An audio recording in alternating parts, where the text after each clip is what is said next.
کراچی میں لوگوں کی جبری گمشدگی کا معاملہ ہے۔ محمد جاوید خان جو مسنگ ڈکلیئر کیے گئے تھے ان کو 500 روپیہ دے کر مین سڑک پہ اتار دیا گیا۔ باقی 6 لوگ کی ابھی خبر نہیں ہے کہ اگر اس کو مار بھی دیا گیا ہے تو للہ اس کی جسد خاکی ہمارے حوالے کیے جائے۔ پولیس لے جاتی ہے یا کوئی دوسرا ادارہ گھر والوں کو لے جاتا ہے، ان کو نہیں پتا ان کا وہ پیارا کدھر ہے، وہ کیا کریں گے؟ چیف جسٹس فائز عیسیٰ صاحب سے درخواست کروں گی، پولیٹیکل پارٹی جو بھی آتی ہے اقتدار میں ایک سیٹ اپ ہو لوکل باڈیز کا۔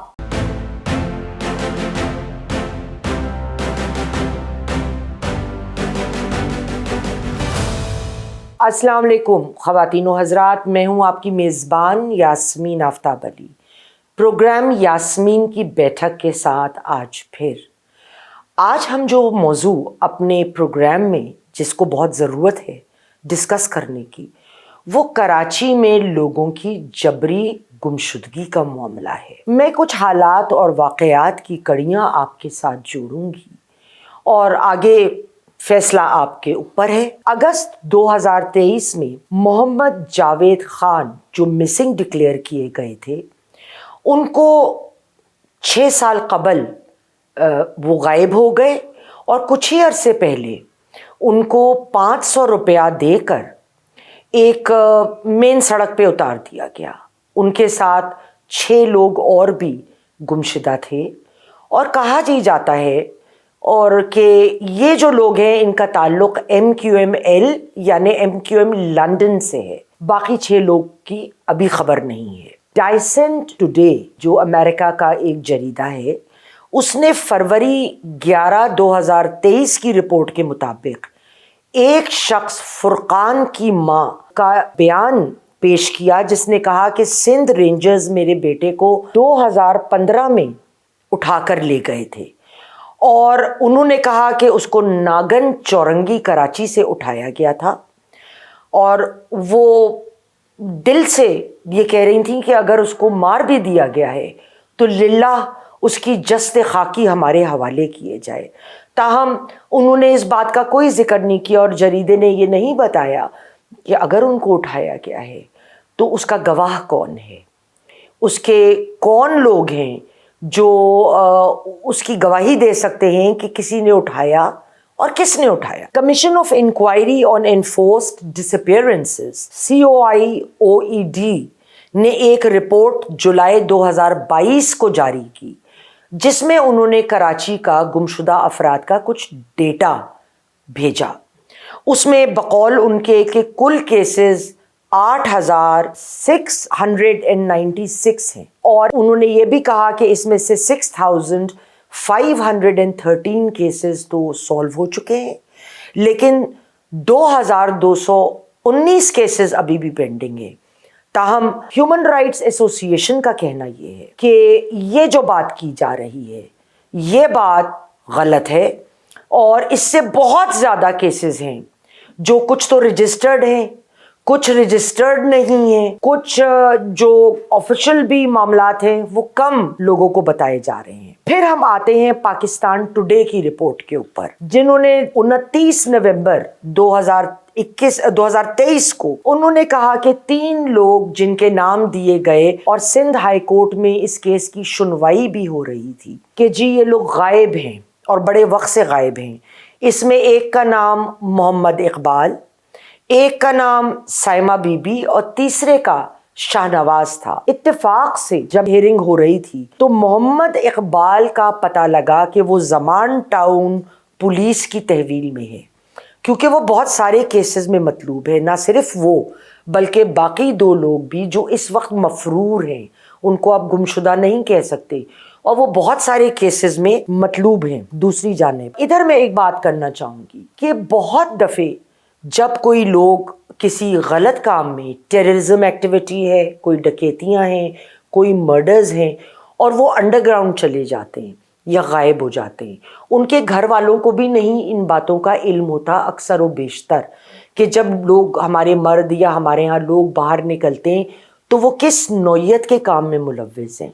تو وہ کہتے ہیں کہ جی ہمارے بندے کو یا بندی کو یا بچے کو تو یہ اغوا ہو گیا، وہ جبری گمشدگی ہو گئی۔ तो कुछ मौक़ों पे ऐसा हो भी सकता है, ऐसा होता होगा, लेकिन बहुत सारे मौक़े ऐसे होते हैं जबकि उसका जो बैकग्राउंड है वो यकसर मुख्तलिफ होता है। दूसरी जानिब सिंध हाई कोर्ट ने 22 दिसंबर 2023 को एक केस में बहुत गैर इत्मीनानी का इजहार पुलिस की कारकर्दगी के हवाले से किया। ये कुछ लोगों की गुमशुदगी का मामला था और कुछ लोग उनमें से तो 2013 से लापता हैं। इसको जो बेंच, दो जजेस की बेंच जिसकी सरबराही जस्टिस नेमतुल्ला पालपोटा कर रहे हैं, उन्होंने सूबाई टास्क फोर्स के बहुत सारे JITs बने और उनकी जो भी फाइंडिंग्स थी उनसे जो उन्होंने अपना रवैया था वो बेइंतहा गैर इत्मीनानी का ज़ाहिर किया। वो बहुत गैर मुतमईन थे जो ये सारे मामलात उनके सामने लाए गए। 13 जुलाई 2023 को जबरी गुमशुदगी के केस में एक मुजाहिरा हुआ जो जुलाई 11 को हुआ, रिपोर्ट अखबारात में एक दिन बाद 13 जुलाई। कोयटा से लेकर कराची तक ट्रैफिक रोक दी गई, N25 हाईवे ब्लॉक कर दी गई। उसमें वो तमाम सो कॉल्ड गुमशुदा लोग जिनके घर वाले नहीं मिल रहे थे, उन लोगों ने प्लेकार्ड्स उठाए हुए थे, उन्होंने रास्ता ब्लॉक कर दिया और उनका कहना ये था कि हुकूमत हमारे घर वालों को जाहिर करे, जो गायब हैं उनको पेश किया जाए, कम से कम अगर वो किसी केस में मुलव्वज़ हैं तो उनको अदालतों में पेश किया जाए, हमें उनकी FIR की कोई रिपोर्ट्स दी जाए अगर पुलिस ने उनको पकड़ा हुआ है। अब एक बड़ी दिलचस्प बात, नेशनल असेंबली ने दोबारा इज अंडरलाइन, पहले भी एक बिल पास किया था और दोबारा कब किया, अक्टूबर 2022 में, जिसमें उन्होंने जबरी गुमशुदगी को एक क्रिमिनल एक्ट करार दे दिया। बहुत अच्छी बात है, लेकिन उन्होंने उसमें से एक कंट्रोवर्शियल क्लॉज थी 5016 section number criminal law amendment bill 2022 जो हुआ पास, जिसमें अगर कोई गलत रिपोर्ट कराता है तो उसके खिलाफ सज़ा हो, उसको निकाल दिया गया। देखिए बात यह है कि अगर पुलिस ले जाती है या कोई दूसरा इदारा घर वालों को ले जाता है, उनको नहीं पता उनका वो प्यारा किधर है, वो क्या करेंगे? वो तो गुमशुदगी की रिपोर्ट कराएंगे ना। अब कल को बरसों बाद वो किसी पुलिस स्टेशन से निकल आता है, वो कहीं और से निकल आता है, इसमें तो उनका कसूर नहीं है। वो अपनी जगह जिन फैक्ट्स के ऊपर उन्होंने रिपोर्ट जमा कराई या ये गुमशुदगी का रिपोर्ट कराई, उस वक्त तो उनके सामने जो हक़ाइक़ थे वो यही थे। लेकिन एक दिलचस्प बात जो है, कोई भी बिल की अमेंडमेंट या बिल को पास होने के लिए एक सर्टेन कोरम होना ज़रूरी है। जब 342 मेंबरान हैं, उनमें से 86 का होना ज़रूरी है, तो जब ये बिल पास हुआ कोरम मुकम्मल नहीं था, ये एक फैक्ट है। अब सवाल ये है कि ये जो मामलात चल रहे हैं इनका सिद्दबाब कैसा हो। मैं कोई पुलिस में नहीं हूँ, मैं कोई जज नहीं हूँ, मगर मेरी अकल कुछ बातों की निशानदही करती है। वकील ज़रूर हूँ और एक वकील होने के नाते बहुत सारी चीज़ें मेरी नज़रों के सामने आती हैं। वो चीज़ें क्या हैं? नंबर एक, हमारे यहाँ वक्त से इंसाफ मिलना लोगों को बहुत ज़रूरी है। हमारे यहाँ पुलिस जो है, जब वो किसी को पकड़ती है तो उसके ख़िलाफ़ प्रॉपर FIR हो। मैं एक बात जानती हूँ, जब किसी थाने में पुलिस की रिपोर्ट कटती है, FIR जिसको हम बोलते हैं, उसका नतीजा क्या होता है? उसका नतीजा ये होता है कि फिर वो आखिर तक उनके जो हेड हैं डिपार्टमेंट्स के, वो DSP होगा, वो SSP होगा, वो आगे तक जाता है और हफ्तावार पूछगछ होती है कि इस मामले में डेवलपमेंट क्या हुई। अक्सर लोग उससे बचने के लिए प्रॉपर FIR नहीं काटते और जिसको हम कहते हैं कच्ची रिपोर्ट, रजिस्टर में जो होती है कच्ची रिपोर्ट, उससे काम चलता है। कच्ची रिपोर्ट जब होती है तो अगर आपने किसी इलाके के बंदे को पकड़ा है तो दो जगह से आप पकड़ते हैं नॉर्मली। अनलेस वो कहीं भाग जाए और कहीं और से उसको पकड़ा जाए। नंबर 1 जहाँ उसका घर लगता है या उसके काम की जगह, और नंबर 2 जिधर वकूआ हुआ है और उधर का जो थाना लगता है। तो घर वाले उधर पता करा सकते हैं उन थानों में, अपने इलाके के थाने में अगर FIR होगी तो उनको पता चल जाएगा कि हमारे प्यारे को FIR पकड़ी गई है, FIR लग गई है। ये चीज़ बहुत ज़रूरी है, प्रॉपर डॉक्यूमेंटेशन। दूसरे, जब कोर्ट में कोई मुकदमा जाता है तो हमारे यहाँ सालों पेशियाँ चलती हैं, कभी तारीखें पड़ती हैं, कभी डॉक्यूमेंटेशन नहीं पूरी होगी, कभी जज साहब बदल गए, तो कभी जज साहब छुट्टी पे हैं, तो कभी कोर्ट की छुट्टी है, कभी कुछ और है।